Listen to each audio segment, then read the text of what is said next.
রূপসী বোনটি কোনো কারণে রাগ করে আছে নিশ্চয়ই, কিন্তু কি কারণে রাগ করে আছে বলা যাবে কি? মায়া বলল, আমি কারোর সাথে কথা বলতে চাই না, আপনার সাথেও নয়। আর আপনি একটা মিথ্যেবাদী। তা কোন কারণে আমাকে মিথ্যাবাদী বলা হচ্ছে, জানতে পারি কি? গতকাল আপনি আমার সাথে মিথ্যে বলেছেন। ওই ছুরিটা দিয়ে নিশ্চয়ই কিছু করেছেন আপনি, নয়তো করবেন। আর আমার সাথে মিথ্যে বললেন আপনি। মীর মায়ের দিকে ঝুঁকে বলল, তুমি নিশ্চয়ই ভুল কিছু ধারণা করছো। আমি যা বলেছি তাই সত্য। আমার ডিকশনারিতে মিথ্যা বলতে কোনো শব্দ নেই। তাহলে রাফিদ ভাই আপনার সাথে কি করছিল? মীর এবার ঠোঁট চুলকিয়ে বেশ কয়েক সেকেন্ড চুপ রইল, এরপর জবাব দিল, ও তো রাতে আমার সাথে ছিল, আর ও তখন ছুরিটি দেখে এটা বলছিল, এটা বিছানা কেন, গলা কেটে যাবে। তুমি নিশ্চয়ই এটা জানালা থেকে দেখেছ। মায়া মীরের দিকে ঘুরে বলল, আপনি কিভাবে জানলেন? তুমি ছোট্টবেলা থেকে দুষ্ট, বয়স কম হয়নি, কিন্তু এখনো পাগলামি যায়নি তোমার। মায়া মলিন হেসে উঠল। মীর মায়ার হাসি দেখে বলল, আর কাউকে সন্দেহ করো না, তোমার আশেপাশে কেউ তোমার শত্রু নয় মায়া।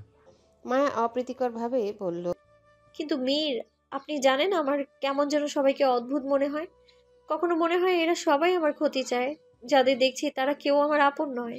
অসুখ? মানে? মায়া ভ্রুকুঞ্চিত করল। মানে এটা তোমার একটা অসুখ। দীর্ঘ সময় ধরে তুমি পরিবারের থেকে দূরে ছিলে। পরিবারের আদর্শ কেমন হয় সেটা হয়তো তুমি ঠিকঠাকভাবে কখনো উপলব্ধি করনি। হঠাৎ করে সবাইকে একসাথে পেয়ে তোমার এমন অনুভূতি হচ্ছে। মায়া দৃষ্টি সরিয়ে ফেলল, মীরের রেস্ট টেনে বলল, আপনি ঠিকই বলেছেন। এখন ঠিক বলছো, কিছুক্ষণ পর আমার পেছনে তুমি পড়বে। নীরব সময় কাটে পুকুর পাড়ে কিছুক্ষণ। সূর্যের আলো পুকুরের জলে পড়ে তার প্রতিফলন পড়ল মায়ের মুখে। মীর তার দিকে তাকিয়ে বলল, তুমি কি বই পড়তে ভালোবাসো? আমি গল্প পছন্দ করি, কিন্তু আপনি কি করে জানলেন? তোমার ঘরে তোমার অনুমতি ছাড়াই গিয়েছিলাম, তখন অনেক বই দেখতে পাই। মায়া মীরের দিকে ঘুরে তার হাতের উপর হাত রেখে বেশ উৎফুল্ল হয়ে পড়ল, আচ্ছা, আপনি দ্য সাইলেন্ট ম্যানর এই বইটা কি পড়েছেন? মীর মায়ের হাতের স্পর্শ পেয়ে সেদিকে তাকালো। মায়া বুঝতে পেরে হাত সরিয়ে ফেলল। আমি বই পড়তে পছন্দ করি না। পাঠ্য বই তো বাবার ভয়ে পড়তাম, আর গল্প। মীর থামে। এটি একটি অসম্পূর্ণ বই, আমার অনেক পছন্দের। কিন্তু লেখক বইটা কেন অসম্পূর্ণ রেখেছে, আর লেখকই বা কোথায় হারিয়ে গেছে, সেটা জানি না। জানেন, ওনার খোঁজ পর্যন্ত করেছিলাম কিন্তু পাইনি। মায়ের মুখটি হঠাৎ করে ফ্যাকাশে হয়ে গেল। মীর দেখে বলল, তুমি কি বইটা নিয়ে চিন্তিত? মায়া নিরুত্তর। মীর হাস্যোজ্জ্বল মুখে তাকিয়ে বলল, আচ্ছা, বইটা আমাকে দিও, আমিও পড়ে দেখব। মায়ার মুখে উজ্জ্বল হাসি। বললাম না আমি মিথ্যে বলি না। কিন্তু আপনি তো গল্প পছন্দ করেন না। তোমার জন্য একটা বই পড়ায় যায়। বলে মীর পুকুর পাড় থেকে বাড়ির ভিতরে চলে যায়। মায়া মীরের যাওয়ার পানে তাকিয়ে রইল কিছুক্ষণ। এতক্ষণ তৃষ্ণা মায়া এবং মীরকে অনুকরণ করছিল। তৃষ্ণা মায়ের কাছে উপস্থিত হয়, কাছে ঘেঁষে বলল, তুই মীরের সাথে এত কি বলছিস? ও কিন্তু তোর খালাতো ভাই, মানে আমাদের বড় ভাইয়ের মতো। প্রেমে টেমে পড়িস না কিন্তু, বিদেশি ছেলে, না জানি কত প্রেমিকা আছে তার। মায়া বলল। তোর কি আমার পেছনে লাগা ছাড়া কাজ নেই? আমি তাকে কেন ভালোবাসতে যাব? বলেই পুকুর পাড় ছেড়ে চলে যায় ঘরের উদ্দেশ্যে। টেলিফোনে রিং বেজে উঠলে কলটি রিসিভ করে জয়ন্তন বেগম। তিনি হ্যালো বলার পর অপর প্রান্ত থেকে আমজাদের কণ্ঠ ভেসে আসে। মা, কেমন আছো তোমরা সকলে? আমরা ভালোই আছি। তোর খবর নাই বাজান। তুই কই, কবে বাড়ি ফিরবি? বড্ড উতলা হলো জয়ন্তন। মা, আমাদের ফিরতে আরো 2 দিন দেরি হবে, এটা বলতেই কল দিয়েছি। এরপর কলটি কেটে যায়। জয়ন্তন পুনরায় কল দিলে কলটি ওপাশ থেকে কেটে দেয় আমজাদ। জয়ন্তন খুব হতাশ হলো। এক পুত্রকে হারিয়েছে, আজ 22 বছর। আমজাদ এবং এহসান ছিল তার চোখের মণি। দুই ভাই যেন দুই ভাইয়ের রক্ষা কবচ ছিল। এরপর হঠাৎ একদিন শোনা যায় এহসান চৌধুরী আর বেঁচে নেই। জয়ন্তন খুব ভেঙে পড়েছিল সেদিন। তারপর থেকে আমজাদ কোথাও গেলে সে বড্ড উদাসীন হয়ে যায়। শালুক আসে জয়ন্তনের কাছে, তাকে ভরসার সূচক হাতে স্পর্শ করে বলল, মা, চলুন বসবেন। তারা সোফায় বসে। শালুক জয়ন্তনকে লক্ষ্য করে বলল, মা, আপনি চিন্তা করবেন না, আপনার ছেলে ঠিক সময় মতো ফিরে আসবে, তার কিছু হবে না মা। অন্যদিকে শহরের একটা বেসরকারি কৃষি ইনস্টিটিউট অফিসে বসে আছে থমাসন এবং আমজাদ। আমজাদ কলটি তখন জয়ন্তনের মুখের উপর কেটে দিয়েছে। বিষয়টি লক্ষ্য করেছে থমাস। থমাস আমজাদকে প্রশ্ন করল, তুমি তোমার মায়ের মুখের উপর কলটি কেটে দিয়েছো, এটা কিন্তু ঠিক হয়নি। এখনই হয়তো বিদেশ থেকে কল আসবে, তাই কলটি কেটে দিয়েছি। থমাস বেশ গভীর শ্বাস ছেড়ে হতাশায় নিমজ্জিত হয়ে বলল, তুমি খুবই ভাগ্যবান তোমার মায়ের কল আসে। আফসোস, আজ বহু বছর আমার মায়ের কোনো কল আসে না। বলেই থমাস বসা থেকে উঠে জানালার পাশে গিয়ে দাঁড়ায়। তোমার মায়ের কল আসে, তুমি ভাগ্যবান। আফসোস, আমার মায়ের কল আসে না আজ বহু বছর। বাক্যটি আমজাদের আশেপাশে যেন ঘুরপাক খাচ্ছে। আমজাদ তখন তার বাড়ির নাম্বারে দ্বিতীয়বার সংযোগ করার চেষ্টা করলো। দ্বিতীয়বার টেলিফোন বেজে ওঠায় জয়ন্তন বেশ হকচকিয়ে গেল। শালুক বলল, আপনার ছেলেই হয়তো কল। চলুন, কলটি ধরুন। জয়ন্তন কলটি রিসিভ করে। ওপাশ থেকে আমজাদের মলিন কণ্ঠ ভেসে আসে, একটা মধুর ডাক, মা। এই তো, এখানে একজন গর্ভধারিণী জননীর সুখ। জয়ন্তন জবাব দিল, বাপজান, কিছু হয়েছে তোর? ঠিক আছো বাবা? আমি ঠিক আছি মা। আমজাদ নিশ্চুপ হয়ে গেল। জয়ন্তনও চুপচাপ। আমজাদ হঠাৎ করে বলল, মা, আমি কিন্তু তোমায় সেই ছোট্টবেলার মতোই ভালোবাসি। কথাটা শুনে জয়ন্তন ফুপিয়ে কেঁদে উঠল। দৃশ্যটি দেখলো শালুক, তার ঠোঁটের ফাঁকে হাসি। বলা হয় শাশুড়ির সাথে তার ছেলের সুসম্পর্ক বইয়ের নাকি সহ্য হয় না, কিন্তু শালুক যেন তার উল্টো। তিনি সবসময় চান জয়ন্তন যেন মৃত্যুর শেষ সময় অবধি হাসি খুশি থাকেন। জয়ন্তন জবাব দিল, কাজ শেষ কইরা জলদি বাড়ি চইলা আসো বাপজান। অপর প্রান্ত থেকে আমজাদ বলল। দোয়া রাইখো মা। জয়ন্তন কল কেটে দেন। এতক্ষণ ঘটে যাওয়া ঘটনাটি দেখলো মীর দোতলা থেকে। দোতলা রেলিং ধরে দাঁড়িয়েছিল সে। জয়ন্তন তার ঘরে চলে গেল। মীর তখন উপর থেকে নিচে আসে। বৈঠকখানায় শালুক বসে আছে। এসে মীর খুব নতজানু হয়ে তার কোলে মাথা রেখে শয়। শালুক একটা নির্বিকার প্রশ্ন করল, মীর, শরীর খারাপ তোর? কিছু হয়েছে বাপ তোর? ছোট মা, একটু শুতে দাও, ভাল লাগছে না। মায়ের কথা খুব মনে পড়ছে। শালুক মীরের মাথায় হাত বুলিয়ে দিয়ে বলল। আমি কি তোর মা নই মীর? থেমেই দীর্ঘশ্বাস ছেড়ে আবারও বলল, গর্ভধারিণী মায়ের মতো দুনিয়াতে কেউ হয় না, আমি জানি। গর্ভধারিণী মায়ের স্পর্শে সন্তান সুস্থ হয়ে ওঠে। মায়ের গায়ের গন্ধ মন সতেজ করে তোলে। কিন্তু সে মা থাকতে কজন মূল্য বোঝে? হারিয়ে গেলে তখনই খোঁজে। মীর বলল, আমার মাঝে মধ্যে খুব কষ্ট হয় ছোট মা। মায়ের শূন্যতা আমাকে বিষিয়ে তোলে। ইচ্ছে করে দুনিয়া ছেড়ে চলে যায়। ও কথা বলতে নেই বাপ, আমি আছি তো। আমি আমার সবটুকু দিয়ে তোকে আগলে রেখেছি, ভবিষ্যতেও রাখবো। মীর কোল ছেড়ে উঠে চোখ মুছতে মুছতে নিজের ঘরের উদ্দেশ্যে চলে যায়। দিন ফুরিয়ে বিকেলের আগমন ঘটল ধরণীতে। সূর্য পশ্চিমে ঢলে পড়েছে। সোনালি আলো গাঢ় সবুজ পাহাড়ের গায়ে ঝরে পড়ছে, ঠিক যেন কেউ আগুনে ছিটা ছুঁড়ে দিয়েছে বন জুড়ে। পাহাড়ের নিচে বিস্তৃত এক উপত্যকা, যেখানে কুয়াশা ভেসে বেড়ায় নরম চাদরের মতো। মাঝখানে নীরব এক নদ, তার জলে ভাসে সূর্যের শেষ রশ্মি। চারিপাশে শুধু ঝিঝি পোকার ডাক, আর দূরে কোথাও অচেনা পাখির ডানার শব্দ। উপত্যকার প্রান্তে আছে এক পুরনো কাঠের সেতু, যেটা পার হলেই দেখা যায় একটা অদ্ভুত শান্ত গ্রাম। ঘরগুলো কাঠ আর পাথরের তৈরি। ছাদের ধারে শুকনো ফুল ঝুলছে। গ্রামের মাঝখানে একটা বিশাল বটগাছ, তার নিচে পাথরের আসন, যেখানে নাকি বহু বছর আগে কেউ হারিয়ে গিয়েছিল। হ্রদের ওপারে দেখা যায় একটি প্রাসাদ, দূর থেকে যেন ধোঁয়ার মতো ভাসমান। জানালাগুলো সব বন্ধ, তবু মনে হয় কেউ এক ফাঁকে তাকিয়ে আছে। বাতাসে ভেসে আসে হালকা চন্দন আর পুরনো বইয়ের গন্ধ। রাফিদ এবং মীর এমন একটা জায়গায় উপস্থিত হতে পেরে ভীষণ আনন্দিত। আমজাদ চৌধুরী বাড়ির বাহিরে থাকায় তারা বেশ স্বাধীনভাবে ঘুরতে পারছে। ছোট গ্রামটির কোনো বাসিন্দারা বেঁচে নেই। যদিও কেউ বেঁচে থাকে, তবে তারা আর এখানে থাকে না। প্রতিটি ঘরই তালাবদ্ধ। গ্রামটির শেষে একটা নদ, নদের অপর প্রান্তে দাঁড়িয়ে পাহাড়। পাহাড়টিতে পৌঁছাতে নদটি পার হতে হবে। মীর দেখলো নদটির জলগুলো বেশ নীলাকার। এখানে বাতাসে যেন মন মাতানো সুবাস পাওয়া যায়। মীর রাফিদকে লক্ষ্য করে বলল। ওদিকে একটা প্রাসাদের মতো দেখা যাচ্ছে, ওটা কি?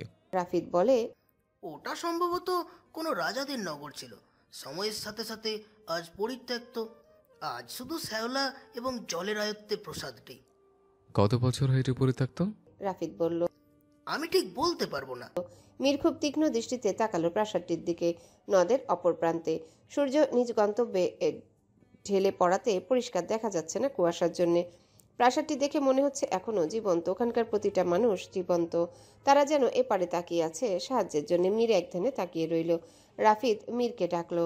মীর শোনেনি, সে অন্য ধ্যানে মগ্ন। এরপর রাফিদ মীরের শরীরে স্পর্শ করে ডাকলো। মীর হুঁশ ফিরে। মীর রাফিদকে জিজ্ঞাসা করে, আচ্ছা, প্রাসাদটি হঠাৎ নীরব হয়ে যাওয়ার কারণ?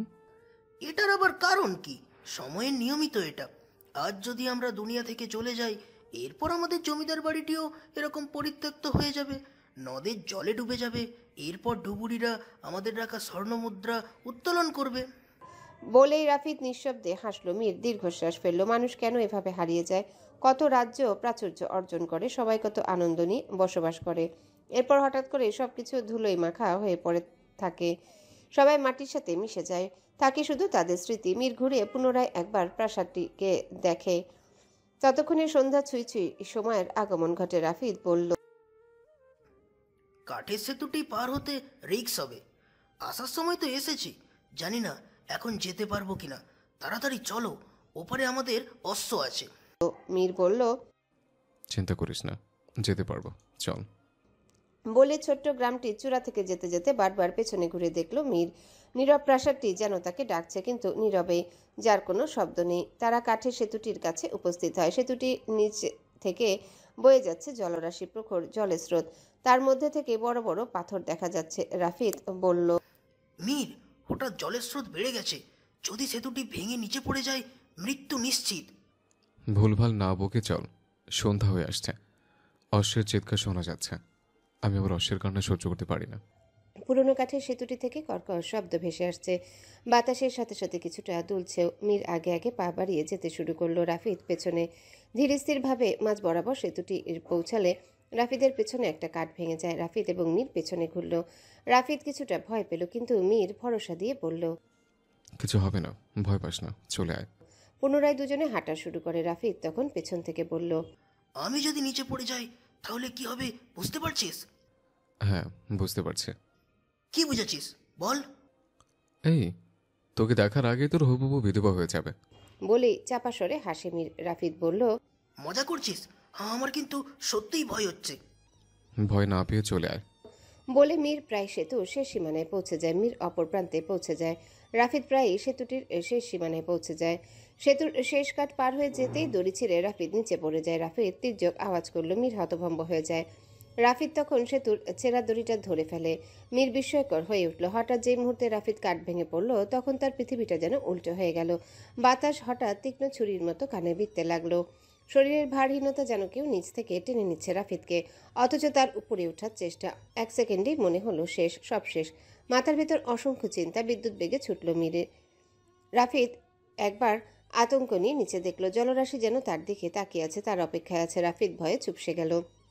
পরিবারের মুখগুলো, অসমাপ্ত কাজ, সব যেন চোখের সামনে ভেসে উঠল। চোখের সামনে আকাশ, গাছ, পথ, পাথর সব ঘুরছে। বাতাসে শরীরের আঘাতের ধাক্কা, বুকের ভেতর হাহাকার, আর গলার কাছে চিৎকার, আটকে থাকা একটা শব্দ। মীর উপর থেকে হাঁটু মাটিতে রেখে রাফিদের দিকে ঝুঁকে বলল, ভয় পাস না, দড়িটা ধরে রাখ। ঠিক তখনই রাফিদের ধরে থাকা দড়িটা থেকে ছিঁড়ে পড়ার শব্দ এলো। মীর তখন দড়িটা উপর থেকে ধরে নিজের হাতে পেঁচিয়ে নেয়, কিন্তু তার পক্ষে নিচ থেকে রাফিদকে টেনে ওঠানো সম্ভব নয়। দড়িটিও ছিঁড়ে যেতে পারে। মীর কি করবে বুঝতে পারল না। সন্ধ্যা নেমে আসছে, চারিদিকে কোনো জনমানব নেই।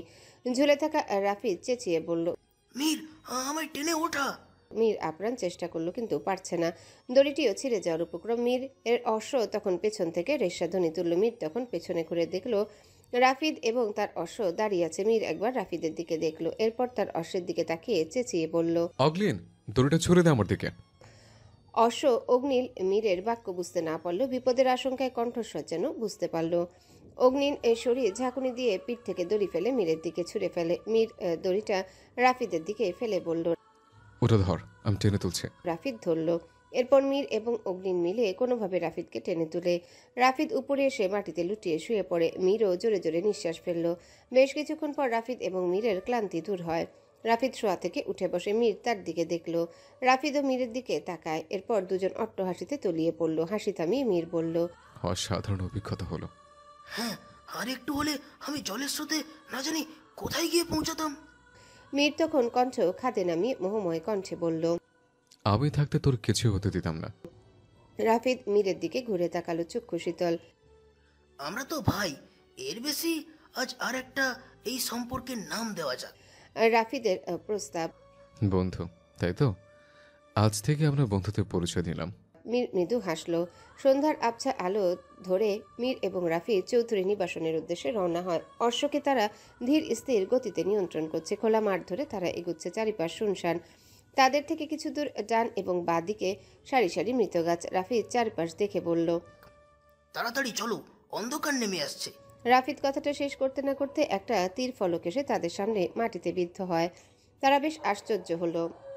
অশ্ব দাঁড়িয়ে যায়। কোথা থেকে তীরটা আসলো দেখার জন্য তারা চারিদিকে তাকালো। তখন দেখতে পায় দূরে মৃত গাছগুলোর স্থান থেকে একজন তীর ছুটছে। ব্যক্তিটি অশ্বের পৃষ্ঠায় বসা, মুখ পাগড়ির আঁচল দিয়ে ঢাকা। দূরে থাকে স্পষ্টভাবে তাকে চিহ্নিত করা গেল না। মীর নিচে নেমে দেখলো তীরের সাথে একটা চিরকুট। মীর চিরকুটটা খুলল। তাতে লেখা, চোখের সামনে প্রিয় মানুষের মৃতদেহটি দেখার মতো সৌভাগ্য কারো না হোক, চাইলে সত্যটা তোমরা উন্মোচন করতে পারবে। ব্যাস। এরপর ছোট করে একটা দৃশ্য আঁকা, যা এখন বোঝা যাচ্ছে না। রাফিদ জিজ্ঞাসা করলো, চিরকুটে কি লেখা? মীর চিরকুটের বলা বাক্যটি রাফিদকে বলে। রাফিদ প্রত্যুত্তরে বলল, আশ্চর্য, আমরা কোন সত্য বের করব? অদ্ভুত। মীর বলল, চল ওই অচেনা ব্যক্তিটিকে জিজ্ঞেস করি। অচেনা মুখোশধারী ব্যক্তিটির দিকে তাকালো, কিন্তু ততক্ষণে সে চলে যায়। চারিদিকে কোথাও নেই। থাকলেও সন্ধ্যার ধোঁয়াশা আলো এবং নিরবিচ্ছিন্ন কুয়াশার জন্য দেখা যাচ্ছে না। রাফিদ বিষয়টি এড়িয়ে বলল, ছেড়ে দে, নিশ্চয়ই লোকটি পাগল। কাদের ভেবে তীর ছুটছে কে জানে। চল এখন। মীর রাফিদের রেশ টেনে অশ্বের পৃষ্ঠায় চেপে বসে। এরপর তারা তাদের গন্তব্যের উদ্দেশ্যে রওনা হয়। তাদের গন্তব্যে বাড়িতে পৌঁছানো। সন্ধ্যা নামায় আলিমনগর গ্রামের মানুষ ঘরে আলো ধরিয়েছে। কেউ আলোর জন্যে ধরিয়েছে হারিকেন, তো কেউ মশাল। ঘরের বাইরে মশাল দিয়েছে সকলে। গ্রামটি ইতিমধ্যে বেশ চমকপ্রদভাবে রূপ ধারণ করেছে। গ্রামের সরু পথে এগোচ্ছে মীর ও রাফিদ। অশ্ব তার ধীর পায়ে চলছে। চৌধুরী নিবাসন আর মাত্র 5 মাইল দূরে।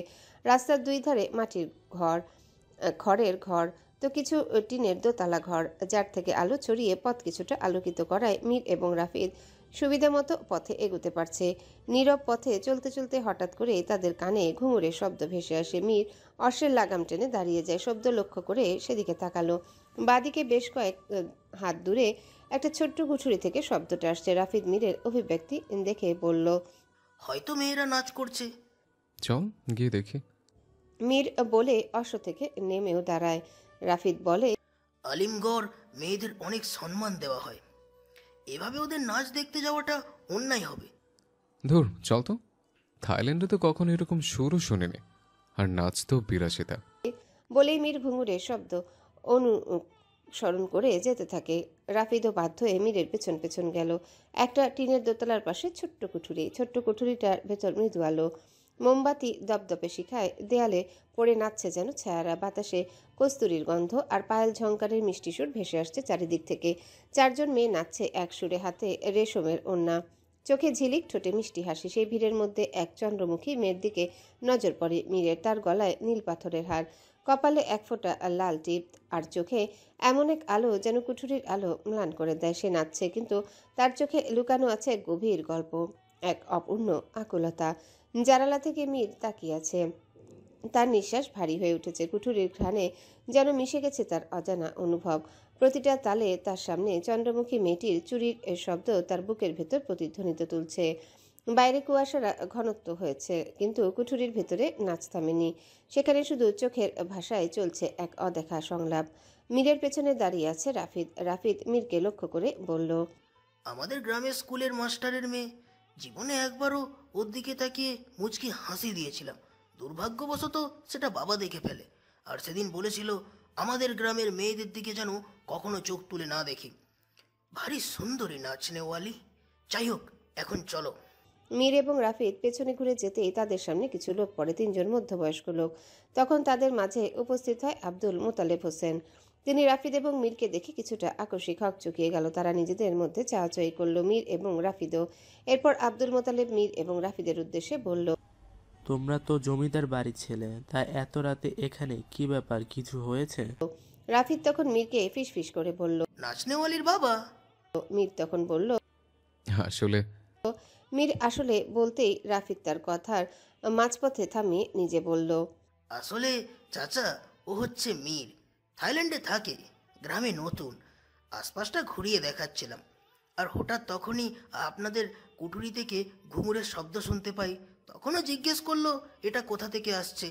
আমি ওকে মুখে জবাব দেওয়ার পরেও ও সচক্ষে দেখতে আসলো। আচ্ছা চাচা, আসি। বলেই মীর ও রাফিদ চলে যায়। সেই বিকেল থেকে শালুক এবং জয়ন্তন সহ বাড়ির সকলে অপেক্ষা করছে রাফিদ এবং মীরের জন্য। তখন শালুক অনেকবার বারণ করেছে, আলিমনগরের উত্তরে যাস না, দিনকাল ভালো নয়, কখন কি হয়ে যায় বলা যায় না। কিন্তু তারা দুজন যেন বরাবরই অবাধ্য ছেলে, কখনো নিজেদের শখের বিরুদ্ধে যায়নি। শালুক বারবার ঘড়ির দিকে দেখছে, সময় বাড়ছে, কিন্তু তাদের যেন আসার নামগন্ধ নেই। ঠিক তখনই অশ্বের রেশাধ্বনি ভেসে আসে ঘরের বাইরে থেকে। জয়ন্তন বলল, ওরা হয়তো চইলা আইছে। এরপর রাফিদ ও মীর ঘরের ভেতর উপস্থিত হয়। দেখলো সবাই যেন তাদের অপেক্ষায় বসে আছে। রাফিদ তখন আগ বাড়িয়ে শালুকের সম্মুখে গিয়ে বলল, যা বোকার ও ওকে বকো, আমার কোনো দোষ নেই। বলেই উপরে চলে যায়। শালুক মীরকে লক্ষ্য করে বলল, সেই কখন থেকে অপেক্ষা করছি, আর তোদের আসার সময় হলো এখন? কতটা চিন্তা হচ্ছিল আমার। ছোট মা, এখন আর আমরা ছোট্ট নই, এত চিন্তা করো না। তুমি তুমি আমাদের খাবার দাও, আমি হাত মুখ ধুয়ে আসছি। বলে হাস্যোজ্জ্বল মুখে উপরে নিজের ঘরে চলে যায়। আজকের রাতটা অপূর্ব সুন্দর। আকাশজোড়া নীলের উপর ছড়িয়ে আছে হাজারো তারার নরম ঝিলিক। চাঁদটা যেন এক নিঃশব্দ অভিমানী প্রেমিক, দূর থেকে তাকিয়ে আছে পৃথিবীর দিকে। তার আলো ছুঁয়ে যাচ্ছে গাছের পাতার, নিস্তব্ধ পথের ধুলো। দূরে বাঁশঝাড়ে হালকা বাতাসে শো শো শব্দ, কখনো ঝিঝি পোকার টানা ডাক। চারিপাশে এমন এক নীরবতা, যেন সময়ও থেমে গেছে এই মুহূর্তে। ফুলের ঘ্রাণ মিশে আছে বাতাসে, নিশি জুই রাতরানীর মিষ্টি সুবাসে মন ভরে যায়। এমন একটা রাত এক একজন এক একভাবে উপভোগ করছে। কেউ এক কোণে নদীর ধারে দাঁড়িয়ে নদীর স্রোত উপভোগ করছে, নদীর স্রোতে যেন সে হারিয়ে গেছে কল্পনার জগতে। আবার কোথাও কোনো এক জানালার এক টুকরো আলো ঝলমল উপভোগ করছে কেউ। কে জানে, হয়তো কারো চোখে ঘুম আসেনি এত রাতেও। রাতটা শুধু সুন্দর নয়, রহস্যময়, যেন তার নীরবতার ভেতরে লুকিয়ে আছে কোনো গল্প, কোনো অজানা প্রতীক্ষা। রাত্রি একান্তই উপভোগ করছে মীর। ছাদের এক কোণে বসে সে। রাফিদ এতক্ষণ এখানেই ছিল। এরপর কজন অনুচারী এসে তাকে ডেকে নিয়ে যায় গুরুত্বপূর্ণ দরকার বলে। মীরের পরনে সাদা রঙের পাঞ্জাবি, সাদা পায়জামা, তার উপর শীত ঠেকাতে কালো রঙের শাল জড়ানো, ডান হাতে সিগারেট। মীর উপলব্ধি করল তার পেছনে কেউ দাঁড়িয়ে আছে। মীর সিগারেটের ধোঁয়া ছেড়ে বলল, পেছনে কেন দাঁড়িয়ে, সামনে এসো। মায়া বেশ উসখুস করে মীরের সামনে এলো। এরপর বেতের চেয়ারের উপর বসে পড়ল। আপনি আমার দিকে না দেখে কিভাবে বুঝলেন আমি আপনার পেছনে দাঁড়িয়েছিলাম? মীর অ্যাস্ট্রেতে সিগারেট নিভিয়ে বলল, তোমার উপস্থিতি তো খুব ছোট্টবেলা থেকে টের পেয়ে আসছে, আর এখন পাবো না? মায়া মৃদু হেসে বলল, আজ কোথায় গিয়েছিলেন? আলিমনগর গ্রামটি শেষবার মতো ঘুরে দেখছিলাম।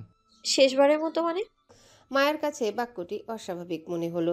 মানে হলো, কিছুদিন পর তো চলেই যাব, তারপর কবে না কবে আসা হবে ঠিক নাই। এখানে থেকে গেলেই তো পারেন।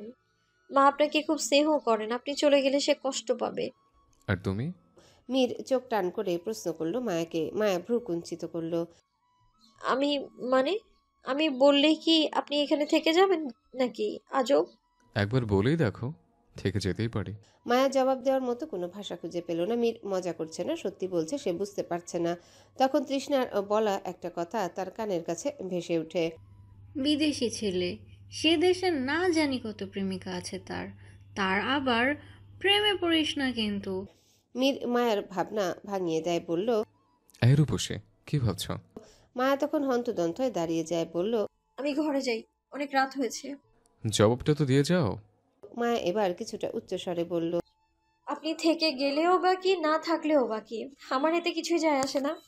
বলেই মীরের সামনে থেকে যেতে রাফিদ হাজির হয়। রাফিদ মায়াকে দেখে বলল, তুই এত রাতে এখানে কি করছিস? মাঝরাতে মেয়েদের বাইরে বের হওয়া নিষেধ, ভুলে গেছিস? মায়া থতমত খেয়ে বলল, ভাই, তোকে খুঁজতে এসেছিলাম। কিসের জন্য? রাফিদের যেন টানটান উত্তেজনা। মায়া রাফিদের অভিব্যক্তি দেখে ভয় পেল। মায়া নিরুত্তর। রাফিদ পুনরায় বলল, কিছু হয়েছে? কেউ কি কিছু বলেছে? মায়া কিছু না বলে ছাদ থেকে চলে যায়। রাফিদ বিড়বিড় করে বলল, অদ্ভুত। রাফিদ বসে পড়ে মীরের সামনে একটা সিগারেট হাতে নেয়। সিগারেট ধরিয়ে বলল, মায়া হঠাৎ কেমন আচরণ করলো?